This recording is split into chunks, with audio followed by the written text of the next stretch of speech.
you're talking about Mark Messier, We're talking about Mark Messier. Born on January 18, 1961 in St. Albert, Alberta, Mark Messier wasn't only a hockey player. He was an immortal titan of hockey. Big, built like a brick outhouse. Then came May 26th, Game 6. Linden was already banged up, and he's out there giving it his all. That's when Messier decides to take a run at him. That wasn't a hockey hit, but that's not his first encounter. He literally slugged Darius Kasparaitis of the Pittsburgh Penguins in 2000. Came back real hard on Kamensky. Oh, look at here. Look at here. This looks like Mark Messier. And Kasparaitis and Messier. Boy, what an interesting sequence. And I don't know when the last time Mark Messier dropped the gloves was. And early in Messier's career, he dropped his gloves all the time. Oh, you gotta... The place erupted. Everyone was pissed. Fans, players, and even the guys in the press box were shaking their heads. It was a low blow, a dirty play that everyone could see. Messier? He got his name muddied that night. That was so close to winning the cup just 3 years earlier. He got a sweet 5-year deal worth $6 million a season with a $2 million buyout dollar option after the third year, which the Canucks took. He became the captain and got the number 11 jersey, but things went south due to some serious beef between Messier and former captain Trevor Linden. It's my pleasure at this time to welcome to you Mark Messier. When a fish like Mark Messier lands in a pond like Vancouver, the ripples are felt far and strong. He is a player that instantly makes this team better. He's probably the best two-way center. A fresh start, or so it seemed. Torn between forgiveness and lingering resentment, Canucks fans were ready to give Messier a chance. A big contract, a leadership role. The stage was set for a heroic comeback story. But we all know how hockey works. Funny old game. Expectations can weigh, well, a ton. So let's get to what happened next. Did Messier live up to all that hype? Well, this is a whole new level of bad optics, eh? Messier demanding the number 11. That's like a rookie goalie asking for Gretzky's old pads. That's like dishonoring Wayne Mackey's memory. Wasn't that really where everything started to become just a little bit unhinged? The team should have stood their ground. The McCaw brothers are just a pair of shadows looming over the Canucks. They bought into the team as if it was some sort of hostile takeover. And that palm-down handshake deal, giving Messier jacket number 11 without batting an eye, classic power play.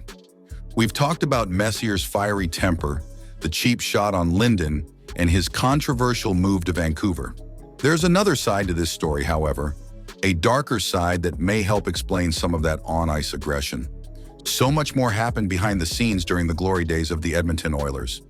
Of course, the rumor mill was in overdrive, as much as whispers of substance abuse were as loud as a jam-packed arena.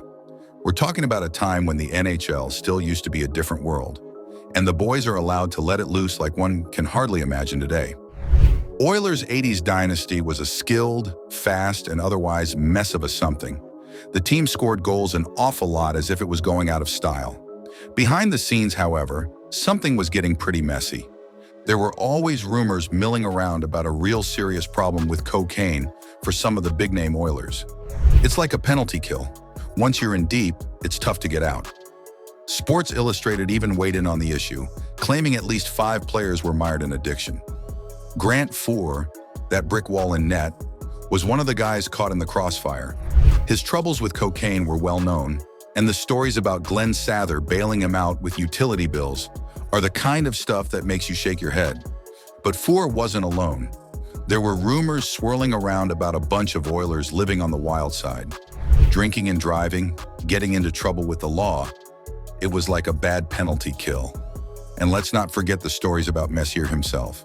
That guy had been a superstar, but legends too were just human, and Messier was no different. Jasper Avenue, that was the place to be back then.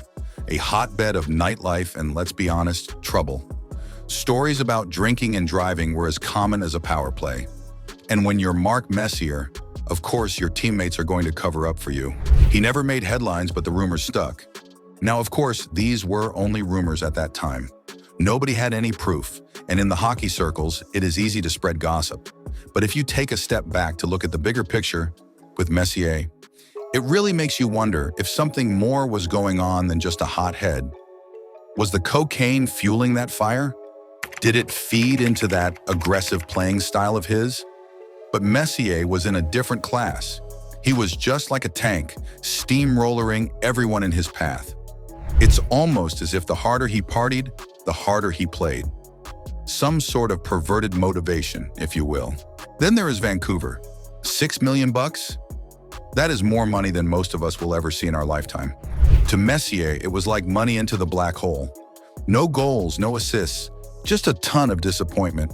It's almost as if you're watching a power play with only 3 guys. You can fall flat on your face one season, then bounce back like a rubber puck the next. Mess scoring machine. 67 points? That's a statement. It was like he never missed a beat. But those glorious early 90s. Playing with one particular superstar, details emerged of a team culture that was anything but squeaky clean. While Fleury had the courage to speak out about his own experiences, he was smart enough not to point fingers. The hockey world, however, isn't necessarily known for its discretion. It really didn't take much to connect the dots, with most making the assumption that the star teammate he alluded to was none other than Mark Messier. It was almost as if someone had left the net wide open. The target was pretty clear.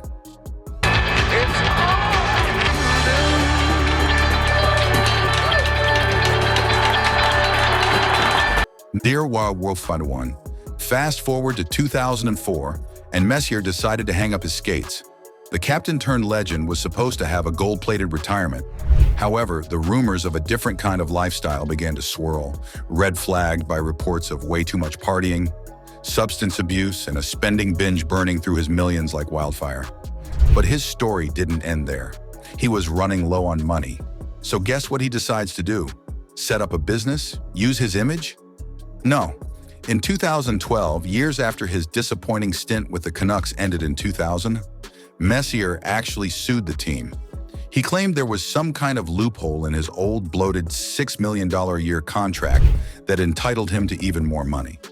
The guy couldn't buy a goal during his time here, and the Canucks missed the playoffs every single year he wore the jersey. But now, because the team's doing well and worth more money, he wants a cut. It's like a player claiming a share of the gate receipts because he once scored a power play goal. Vancouver fans were furious. It was like a cheap shot to the face of the entire city. And it's something that NHL fans can't seem to forget about Messier, even to this day. Leaves a bad taste in everyone's mouth, that name. Much of Mark Messier's checkered past does earn him some well-deserved hate, but not to forget that he was up there with a lot of the best in the NHL. He's just 15, green as grass, but dreaming of hockey glory. His old man, Doug, is coaching the Spruce Grove Mets in the AJHL. And even though the kid's way too young, Doug gives him a shot. That youngster makes the team when no one thought he would, and the next year he bangs home 66 goals in the 1976-77 season. Not too shabby for a first-year man. The next season, 1977-78, they named him captain of the St. Albert Saints. A 15-year-old captain? Well, that little lad was something else. Well, young Messier wasn't satisfied just to dominate junior hockey. In the spring of 1978, he suited up for the playoffs with the Portland Winterhawks. A real baptism by fire, that WHL. But hey, this kid was fearless. He proved he belonged, even if it was just for a short stint. But by fall of 1978, the AJHL was starting to feel a bit like Pee Wee hockey. He wants a bigger pond to skate in. The Olympic team for the 1980 Games? Sounds good, but those tryouts didn't pan out. Out of the blue, his old man Doug pulls a rabbit out of his hat. A tryout with the Indianapolis Racers of the World Hockey Association. A kid fresh out of junior hockey getting a shot at the big time. Messier plays a few games for the Racers in November 1978 and gets a taste of pro hockey, but the team is in trouble. On December 15, 1978, the Indianapolis Racers folded up shop, leaving Messier high and dry. But this kid was made of tougher stuff than most. Messier heads back to the St. Albert Saints to finish up his junior hockey days. Kid's got talent, but he's itching for something. He lights the lamp for his first pro goal, his dream. WHA's kaput. The Edmonton Oilers, Messier's hometown team, snags him in the draft. Kid's pumped, but he's got dollar signs in his eyes.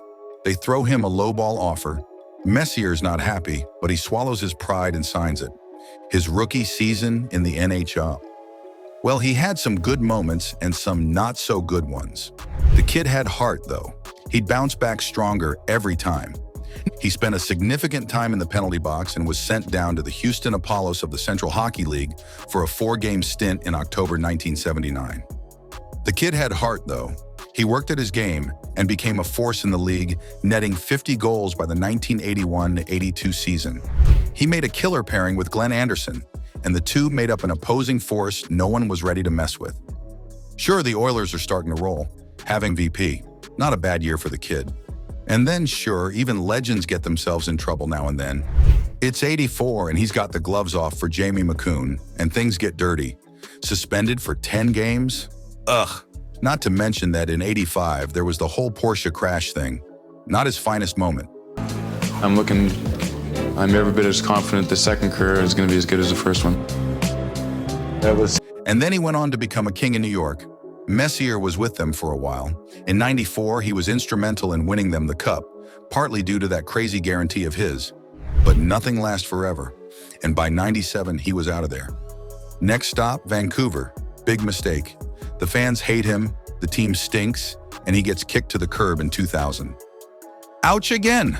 After the Vancouver adventure, which was about as enjoyable as getting a tooth pulled, this guy was ready to get back to the Big Apple. In 2000, the Rangers opened their arms and their wallets and brought him back. They welcomed him home again, but with hockey sticks instead of a fatted calf. To make things even spicier, they handed him back the captain's C. Can you imagine the drama? It was like a soap opera on ice. The fans were pumped, the team was hoping for a miracle, and Messier was ready to prove everyone right. They tried hard, but the wins just weren't coming. Injuries started to creep in, and the old magic was fading. It was like watching a star player slowly lose their shine. On September 12, 2005, Messier officially retired. To that point, he had played a record 192 games, a showcase to his durability and willingness to push it to another level. A true Iron Man of the game. But he played the game for over 2 decades, racking up numbers that'll make your head spin. Really, though, he was a stand-up guy. They even named a road after him in St. Albert. On the ice, Mark Messier was a force of nature, a leader of men, and a guy who really didn't shy away from courting a bit of controversy. Out about it. Fans there still might have a bone to pick with him, but let's face it, the guy was hockey folklore. He led 2 other teams than the aforementioned glory by winning the Stanley Cup, a feat that nobody has matched as of yet. His numbers speak for themselves. After hanging up his skates, the Moose, aka Mark Messier, didn't just ride into the hockey sunset. Nope, he turned in his jersey for a suit and tie and has become one of the sharpest hockey minds in the broadcast booth.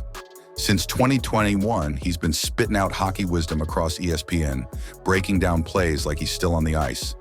This is the most important part of the day. It's great to be with you guys.